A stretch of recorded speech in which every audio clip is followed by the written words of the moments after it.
Welcome to our comparison of the WonderWash Portable Washing Machine and the GZJ Portable Washing Machine. Today, we'll dive into the unique features of each product, helping you choose the best washing solution for your apartment or travel needs. We'll look at their power sources, capacities, and designs to give you a clear understanding of what each machine offers. The WonderWash operates manually, requiring hand cranking to wash your clothes, which is eco-friendly but can be labor-intensive.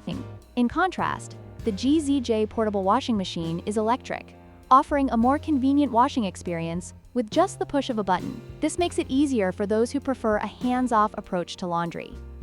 When it comes to capacity, the WonderWash can handle up to 5 pounds of laundry, making it suitable for small loads. On the other hand, the GZJ has a capacity of 3.6 pounds, which is slightly less. This difference may be important for users who need to wash more clothes at once, especially in a busy household.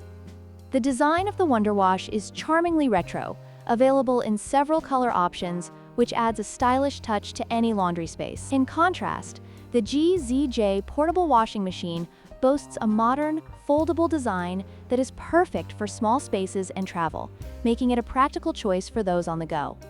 In conclusion, both the WonderWash and GZJ Portable Washing Machines have their unique strengths. The WonderWash is ideal for those who appreciate a manual, eco-friendly approach, while the GZJ offers convenience and ease of use with its electric operation. Consider your lifestyle and laundry needs to choose the best option for you. Don't forget to like, share, and subscribe for more comparisons.